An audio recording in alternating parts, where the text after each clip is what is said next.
فرماتے ہیں جو شخص ہر نماز کے بعد ان کلمات کو 7 بار پڑھے گا، ان کلمات کو کیا پڑھے گا؟ 7 بار پڑھے گا ان کلمات کو، حیرت انگیز طور پہ فرمایا کہ اللہ پاک جل شانہ اس کو ولایت کا تاجدار بنائیں گے اور اتنا عطا فرمائیں گے کہ اس کے ذریعے سے وہ کاغذ کہاں ہے جو لبنان کے کوہ لبنان کا کاغذ ہے؟ آپ حضرات نے مجھے کہا ہم وہ دیں گے، کوہ لبنان کا کاغذ جو یہ پڑھے گا اللہ اس کو اتنا عطا فرمائیں گے۔ آپ ذرا چھوٹے سا ایک لفظ کہہ رہا ہوں، جو یہ پڑھے گا اللہ اس کو اتنا عطا فرمائیں گے، اتنا عطا فرمائیں گے، اتنا عطا فرمائیں گے کہ اس کے ذریعے سے لوگوں کو روزی دیں گے، وہ ذریعہ بن جائے گا لوگوں کو روزی دلانے کا، وہ ذریعہ بن جائے گا لوگوں کو دولت اور رزق دلانے کا، وہ ذریعہ بن جائے گا لوگوں کو برکات اور ثمرات دلانے کا، وہ ذریعہ بن جائے گا اللہ اس کے ذریعے سے لوگوں کو رزق عطا فرمائیں گے۔ اب آپ ان الفاظ کو غور سے سنیں، دیکھیں الفاظ سے پہلے میں الفاظ کی حقیقت بتاتا ہوں، الفاظ سے پہلے الفاظ کی حقیقت بتاتا ہوں۔ آپ ذرا الفاظ سے پہلے الفاظ کی حقیقت کو غور سے سنیں، حقیقت کو غور سے سنیں۔ یہ بس والوں کے ساتھ آپ نے سفر کیا ہوگا، یہ اکثر ہوٹلوں پہ کھڑے ہوتے ہیں، جب ہوٹلوں پہ کھڑے ہوتے ہیں ڈرائیور اور بس کے عملے کا کھانا مفت ہوتا ہے، کچھ بندے لائے ہیں جو اپنا فکر کرتا ہے اگر وہ بس والا کہیں کھڑا کرتا، بس بند کر دیتا اور خود کھانا کھاتا، کیا مفت دیتے؟ جو دوسروں کو ساتھ لاتا ہے اور جو دوسروں کا فکر کرتا ہے اللہ اس کو بہت زیادہ نوازتے ہیں، بہت زیادہ۔ حضرت داؤد علیہ السلام نے عرض کیا کہ یا اللہ آپ کا نبی پیارا ہوں، بہت ہی زیادہ پیارا بننا چاہتا ہوں، تو کچھ میرے ساتھ شفقت فرمائے۔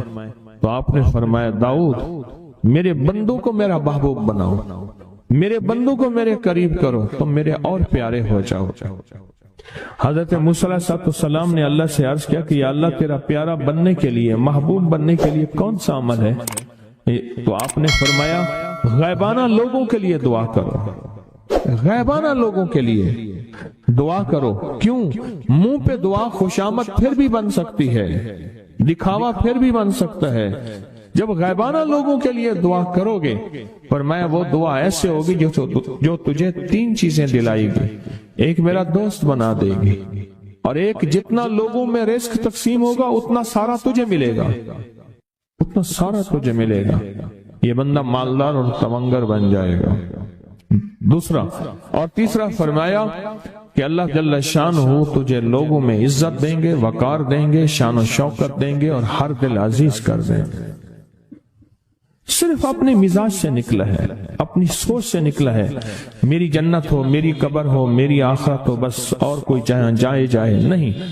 میں کہ یہ اللہ کے لیے جب بندہ کرتا ہے۔ اب آپ میت کی دعا دیکھیں، اللہم اغفر لحینا، حالانکہ ساری دعا تو اس میت کے لیے مانگنی چاہیے تھی، اے اللہ جتنے زندہ ہیں ان سب کو معاف کر دے، ومیتنا، جتنے مر گئے سب کو معاف کر دے۔ میت سامنے پڑا ہے، پین سامنے رکھ کے میت کے لیے دعا نہیں مانگی جا رہی، پہلے سارے زندوں کے لیے تاکہ ان کا خاتمہ ایمان پہ ہو، پھر میتوں کے لیے، وشاہدنا جو موجود ہیں، وغائبنا جو اس وقت نظر نہیں آ رہے غائب ہیں، وصغیرنا وہ چھوٹے ہیں، وکبیرنا وہ بڑے ہیں، وذکرنا وہ مذکر ہیں، وانثانا اے اللہ جو مؤنث ہیں۔ یہ دعا مانگ کے پھر کہتا ہے اللہم من احییتہ منا فاحیہ علی الاسلام، اے اللہ زندگی گزارنا تو کملی والے کی غلامی میں، ومن توفیتہ منا فتوفہ علی الایمان، اے اللہ اگر موت ہو تو ایمان کی موت دے دے۔ جو بندہ دوسروں کے لیے مانگتا ہے، جو بندہ دوسروں کے لیے چاہتا ہے، دوسروں کے لیے چاہتا ہے۔ ابھی کچھ عرصہ پہلے ایک صاحب ہیں جو کچھ تعویذ وغیرہ پیر کچھ تھوڑا سا عامل ہیں، تو مجھے ملے، مجھ سے کہنے لگے ہم نے سفر تو اکٹھا شروع کیا تھا، سفر تو اکٹھا شروع کیا تھا، اور مجھ سے کہنے لگے اتنے آگے نکل گئے، وجہ؟ میں نے کہا فرق اتنا ہے، تو نے چھپایا میں نے بتایا، بس تو نے چھپایا میں نے بتایا۔ کہنے لگا نہیں کوئی اور وجہ ہے۔ اچھا میں پھر اسے باتیں اور چلتی رہیں چلتے چلتے میں نے اس سے میں نے کہا کہ سورۃ والضحیٰ کا عمل ہے تیرے پاس اور تو پڑھتا ہے کام ہو جاتا ہے۔ ہنس پڑا، ہاتھ پہ ہاتھ مارا، کہنے ہاں ہے۔ میں نے کہا وہ بتا دو۔ بتاؤں گا؟ میں نے کہا بتا دو، فائدہ ہو جائے گا مجھے بھی۔ اچھا وہ پہلی بات وہ بھول گیا۔ میں نے کہا تو چھپاتا ہے میں بتاتا ہوں۔ باتیں ہوتی رہیں لمبی باتوں کے بعد میں نے کہا سورۃ والضحیٰ کا عمل بتاؤ، نہیں بتایا۔ میں نے کہا تجھ میں اور مجھ میں فرق یہی ہے، میں سورۃ یہی والضحیٰ کا عمل، میں نے کہا یہی ہے جس کے کاف میں 9 بار یا کری۔ میں کہا پتا تو مجھ سے کیوں پوچھتا ہے؟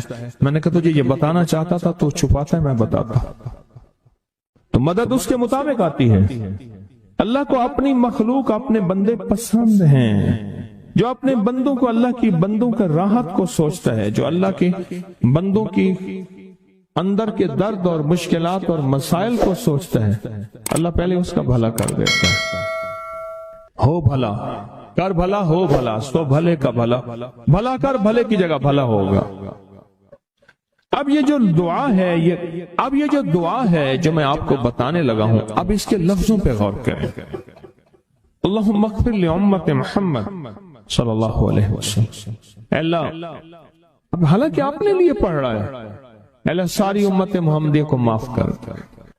اللہم ارحم امت محمد، اللہ امت محمدیہ میں جتنے بھی ہیں سب پہ رحم فرما، رحمت فرما، مغفرت فرما۔ اللہم اصلح امت محمد، اللہ امت محمدیہ کی جتنے بھی مشکلات مسائل ہیں ان کی اصلاح کر دے، پریشانیاں دور کر دے۔ اللہم استر، اللہ ان کے پردے رکھ دے، امت محمدیہ کے پردے رکھ دے، امت محمدیہ کے پردے رکھ دے، اللہ کسی کے پردے نہ ہٹا، اللہ سب کی مغفرت فرما، اللہ پردے رکھ دے، پردے رکھ دے سب۔ اور اللہم اجبر، کیا فرمایا؟ اللہ ٹوٹے دلوں کو جوڑ دے، جتنے دل ٹوٹے ہوئے ہیں اور دل آپس میں ٹوٹے ہوئے ہیں، آپس میں دل ختم ہو چکے ہیں، گھر ٹوٹنے والے ہیں، طلاقوں تک نوبت پہنچی ہے، یا دل ایسا ٹوٹا ہے کہ مانگ مانگ کے تھک گیا ہے، اللہ جتنے بھی ٹوٹے دل ہیں ان سب دلوں کو تو جوڑ دے، سب لوگوں کو۔ اللہم فرج، اے اللہ لوگوں کے لیے کشادگیاں کر دے، رزق کی کشادگی، صحت کی کشادگی، برکت کی کشادگی، رشتوں کے لیے کشادگی، کاروبار کے لیے کشادگی، زندگی کے سفر کے لیے کشادگی، اے اللہ لوگوں کے لیے کشادگی اور رحم کا معاملہ کر۔ اب آپ سوچیں اس ساری دعا میں ایک دفعہ بھی اپنے لیے مانگا؟ ایک درویش کے پاس ایک بندہ گیا، حضرت ولایت کا کوئی شارٹ کٹ بتائیں، بالکل آسان راستہ۔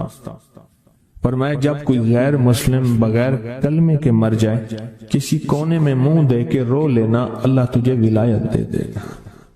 احساس، درد، غم، اللہ کو یہ پسند ہے اور اللہ کے ہاں اس کی قیمت ہے اور اللہ کی بارگاہ میں اس کی قیمت ہے۔ اس پورے کے پورے وظیفے میں، اس پورے کے پورے وظیفے میں آپ یہ دیکھ لیں ایک دفعہ بھی اپنے لیے نہیں مانگا گیا۔ اللہم اغفر لامت محمد، اللہم ارحم امت محمد، اللہم اصلح امت محمد، اللہم استر امت محمد، اللہم اجبر، اللہم فرج، اللہم منصر، اللہ سب کی مدد فرما۔ اللہم اغفر لے، اللہ سب کو معاف کر دے۔ ایک چیز بھی اپنے لیے ہی نہیں مانگی۔ ایک ہے کہ مجھے دے دے، ایک ہے اس کو بھی دے دے، اس کو بھی دے دے مجھے نہ دے، اس کو بھی دے دے مجھے نہ دے۔ جو دوسروں کا فکر کرتا ہے، امت کے یہودی، عیسائی، ہندو، سکھ، نہ ماننے والے اور ماننے والے مسلمان، ان سب کا جو فکر کرتا ہے اللہ اسے سب سے زیادہ بھی دیتا ہے، اللہ اسے جھکتا بھی دیتا ہے۔ یہ جو عمل ہے نا، یہ عمل عجب عمل ہے، عجب عمل ہے۔ یہ کاغذ جتنے پڑے ہیں دیکھیں کتنی تعداد میں ہیں جو مجھے دیے ہیں، یہ عمل ہے۔ امام جلیل یمنی یافعی فرماتے ہیں ہم چند دوست مل کر کوہ لبنان پر گئے تاکہ وہاں کے رہنے والے، سنا ہے کوہ لبنان میں وہاں عابد رہتے ہیں، زاہد رہتے ہیں، ابدال رہتے ہیں، شاید ہماری بھی کسی سے ملاقات ہو جائے۔ کہنے لگے ہم 3 دن تک مسلسل چلتے رہے، ہمیں کوئی ہستی نہ ملی۔ اسی دوران میں میرے پاؤں میں چوٹ لگ گئی اور میں چلنے سے عاجز ہو گیا۔ آخر میں بلند پہاڑی پر آ کر بیٹھ گیا۔ میرے ساتھی یہ کہہ کر کہ تم یہاں پر آرام کرو، ہم اطراف میں گھوم کر آتے ہیں کہ شاید کوئی ابدال مل جائے، کوئی درویش مل جائے، کوئی بزرگ مل جائے، اس کی ہم زیارت کر لیں، دعا کرا لیں۔ وہ دونوں چلے گئے، میں اکیلا بیٹھا رہا، شام تک نہ آئے، حتیٰ کہ رات ہو گئی وہ نہ آئے۔ اکیلا پہاڑی اور بیابان میں تڑپتا رہا، بھوک، پیاس، دکھ، تکلیف، پاؤں کی تکلیف، پردیسی، مسافر، بیابان، جنگل۔ دوسرے روز میں نے وضو کے لیے پانی تلاش کیا تو پہاڑی کے نیچے پانی کا ایک چشمہ نظر آیا۔ وہاں وضو میں کے لیے کھڑا ہوا تو اثناء نماز کسی تلاوت والے کی آواز سنائی دی۔ نماز سے فارغ ہو کر میں آواز کی طرف چل پڑا۔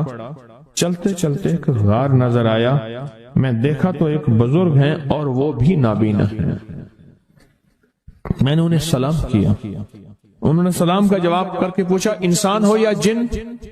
میں نے کہا جی میں آدمی میں سے ہوں، انسانی میں سے ہوں۔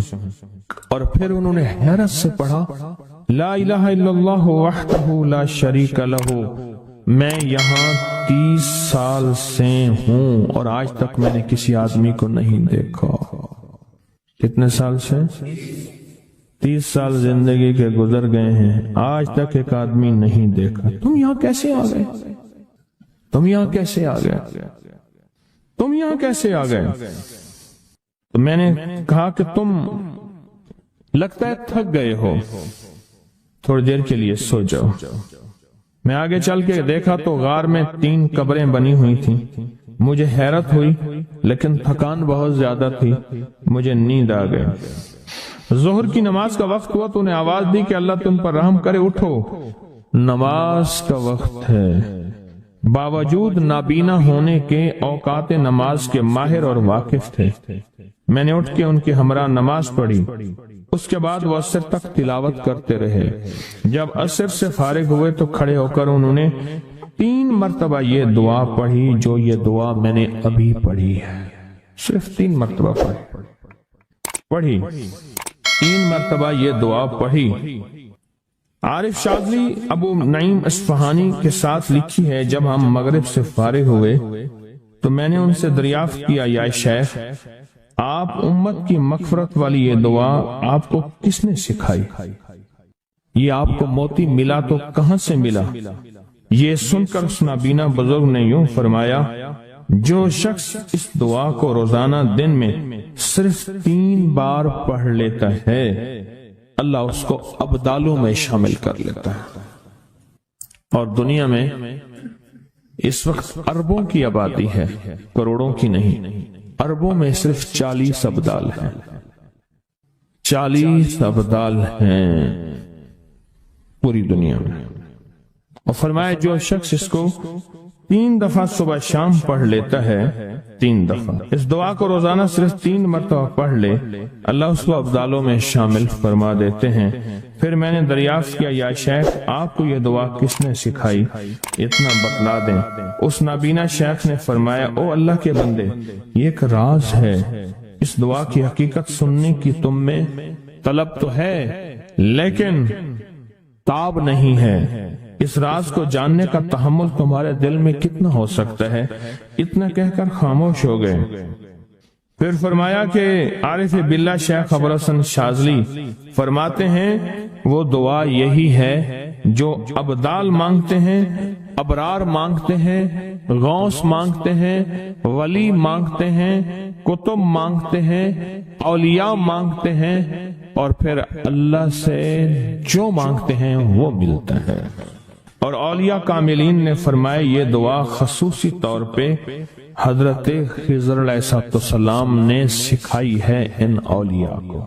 اللہ کے ولیوں نے اپنی کتابوں میں ایک بات لکھی ہے، ہم نے جب بھی اس دعا کو پڑھا اللہ پاک جل شانہ نے اسے فوری عطا فرمایا۔ اللہ نے آج تک اس دعا کے مانگے کا رد نہیں فرمایا۔ ایک واقعہ ہے حضرت علی کرم اللہ وجہہ کا۔ حضرت علی ایک سفر میں، تجارت کے سفر میں تشریف لے گئے، سفر تجارت میں آپ تشریف لے گئے۔ جب وہاں آپ تشریف لے گئے تو دیکھا ایک شخص ہے جھونپڑی، اس میں سے کرہانے کی آواز آ رہی ہے۔ آپ اندر تشریف لے گئے تو صاحب خانہ نے اندر سے آواز دی، جو بھی صاحب آ رہے ہیں اجازت سے آئیں۔ سمجھ گئے اندر مستورات ہیں۔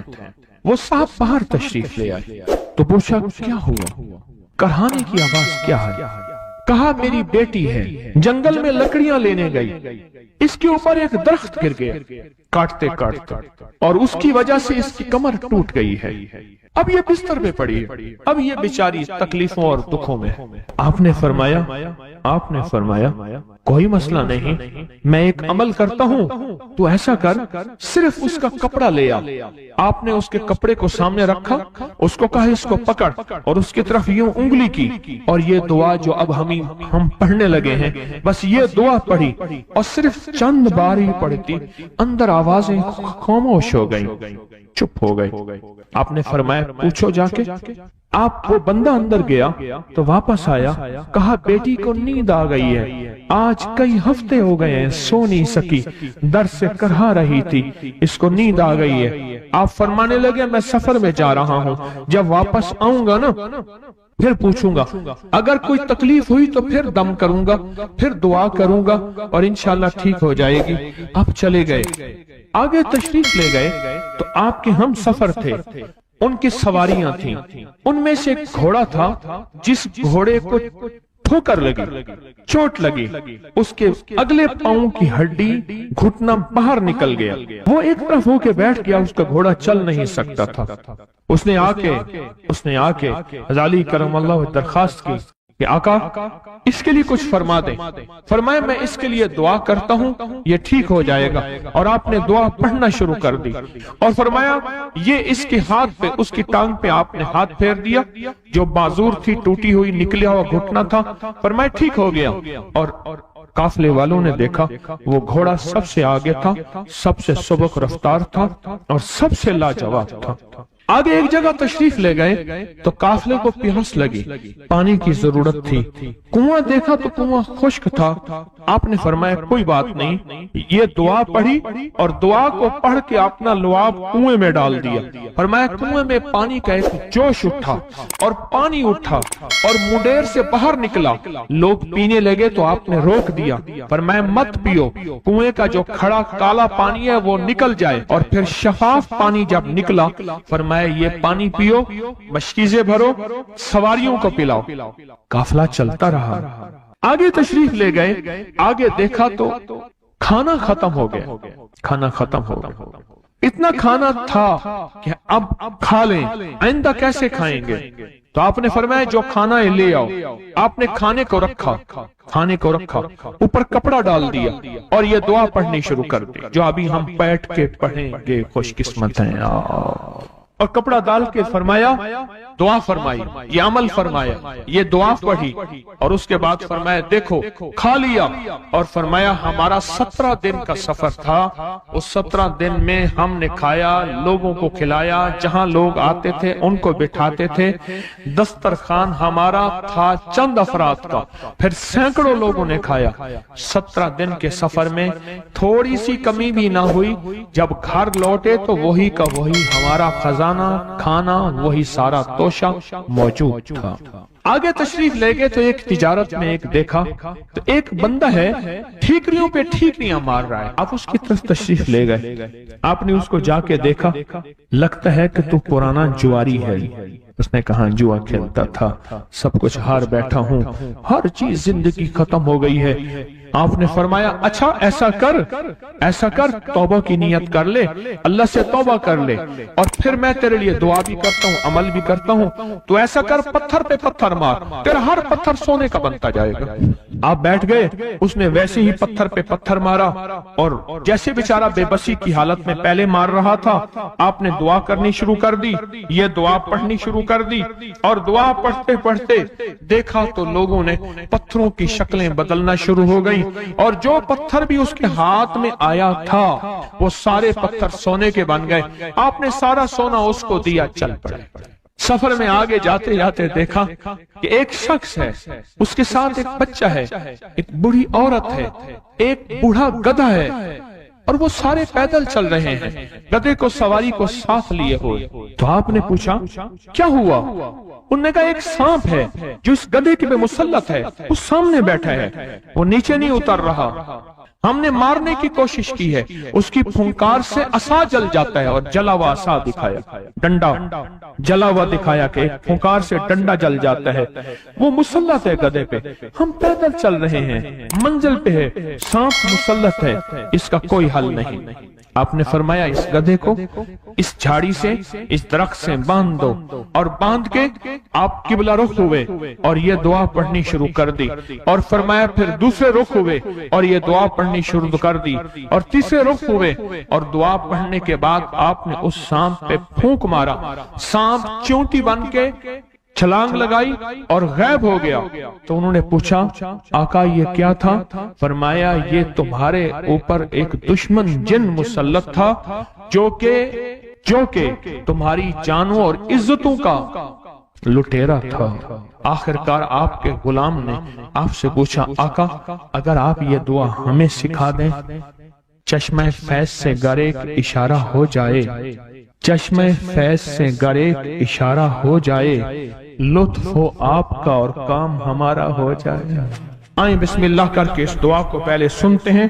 یا وہاب حبلی من نعمت الدنیا والآخرہ انک انت الوہاب۔ اللہ کے ولیوں نے اپنی کتابوں میں ایک بات لکھی ہے، ہم نے جب بھی اس دعا کو پڑھا اللہ پاک جل شانہ نے اسے فوری عطا فرمایا، ورنہ اس کی نسبت عطا فرمائی، اور ورنہ چند لمحوں میں عطا فرمایا، ورنہ چند دنوں میں۔ اللہ نے آج تک اس دعا کے مانگے کا رد نہیں فرمایا۔ میری ایک درخواست ہے سورۃ اخلاص 2 تسبیح زندگی کا معمول بنا لیں، اس کو تو کبھی نہ چھوڑیں۔ کیا خیال ہے؟ 2 تسبیح زندگی کا معمول بنا لیں، اس کو کبھی نہ چھوڑیں۔ اس کا فائدہ کیا ہوگا؟ اس کے انوکھا فائدہ ہوگا۔ اللہ پاک نا نور کی برکت سے، اعمال کی برکت سے نسلوں میں نور اور خیر عطا فرماتے ہیں، پھر نسلوں میں وہ نور چلتا ہے، نسلوں میں وہ برکتیں چلتی ہیں، بعض اوقات دوسری نسل میں، بعض اوقات تیسری نسل میں، اور بعض اوقات اسی نسل میں۔ عرض کر رہا تھا کہ اپنی زندگی میں اس نور کی روشنی کو ساتھ لے کر چلیں۔ 2 تسبیح سورۃ اخلاص کی تو زندگی میں نہ چھوڑیں۔ سفر میں جا رہے ہیں، حضر میں جا رہے ہیں، صحیح جا رہے ہیں، پیدل چلتے پڑھ لیں، گاڑی چلاتے پڑھ لیں، گاڑی میں بیٹھے پڑھ لیں، کہیں دفتر میں بیٹھ کے پڑھ لیں، مجبوراً وضو نہیں تو بھی پڑھ لیں، پر چھوڑے نہیں۔ کیوں؟ آپ کی زندگی میں اس کا نور نسلوں میں منتقل ہوگا، اور اس کا نور نسلوں میں جائے گا، اور نسلوں میں رزق، دولت، عزت کے اللہ دروازے کھول کے دکھائے گا۔ ایسا نور ملے گا آپ سوچ نہیں سکتے، ایسا نور ملے گا۔ کون سا مسلمان ہے جو کہتا ہے مجھے سورۃ قل ہو اللہ، سورۃ اخلاص نہیں آتی؟ ہر بندے کو آتی ہے۔ اگر کوئی کمزور علم رکھنے والا ہے تو تھوڑی سی محنت کرے، یاد کرے تو اس کو یاد ہو سکتا ہے، اس کو یاد ہو سکتا ہے۔ ایک میں آپ کو عجیب بات بتاؤں، شیخ ابوالحسن شاذلی رحمت اللہ علیہ، شاذلی سلسلہ، میں کہ جب تو اللہ سے خالص محبت کرنا چاہتا ہے اور چاہتا ہے کہ اللہ اس کے حبیب کی خالص محبت تیرے دل میں اتر جائے، اللہ اس کے حبیب کی خالص محبت تیرے دل میں اتر جائے، اور قیامت کے دن جب اعلان ہو وَامْتَازُوا الْيَوْمَ أَيُّهَا الْمُجْرِمُونَ، مجرم علیحدہ ہو جائیں، ہمارے دوست علیحدہ ہو جائیں، ولی علیحدہ ہو جائیں، بدکار علیحدہ ہو جائیں، تو اس وقت تو اللہ کے دوستوں کی لسٹ میں ہو تو ایک عمل کر لے۔ فرماتے ہیں وہ عمل ہے کہ سورۃ اخلاص کو اپنے دل کی دنیا میں جگہ دے دے۔ اللہ اکبر۔